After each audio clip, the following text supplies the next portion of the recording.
അപ്പോൾ ന്യൂവ കാർസിൽ നിന്ന് 2019 model 20 register 3.2 വരുന്ന ടൈറ്റാനിയം പ്ലസ് സൂപ്പർ വണ്ടിയാട്ടോ. സിംഗിൾ ഓണർഷിപ്പ് വണ്ടിയാണ്. 1,15,000 കിലോമീറ്ററാണ് ടോട്ടൽ പ്രോപ്പർ സർവീസിൽ വണ്ടി ഓടിയിട്ടുള്ളത്. മേജർ ആക്സിഡന്റ് കാര്യങ്ങളൊന്നും തന്നെ ഇല്ല. പക്ക ഫിറ്റ് വണ്ടി. ഈ ടയറും കാര്യങ്ങളൊക്കെ ഒന്ന് കാണിച്ചു കൊടുത്താ.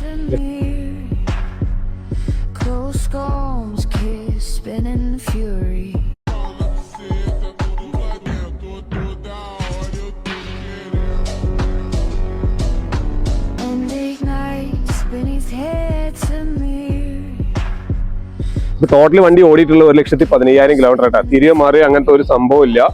പിന്നെ ടോട്ടൽ നമ്മൾ വണ്ടി നാട്ടിൽ വിത്ത് NOCയിൽ എത്തിച്ചേരുന്ന റേറ്റ് ആണ് ഇടുന്നത്. 22 ലക്ഷം റുപ്യക്ക് വണ്ടി നാട്ടിൽ കേരളത്തിൽ ഡെലിവറി തരാം കേട്ടോ. പിന്നെ മെയിനായിട്ട് പറയാനുള്ളത് 2019 മോഡലാണ്, 20 രജിസ്റ്റർ വണ്ടിയാണ് കേട്ടോ. ഒരു ടച്ചപ്പും കാര്യങ്ങളും ഇല്ല. അപ്പൊ താല്പര്യമുള്ളവർ ബന്ധപ്പെട്ടോളൂ.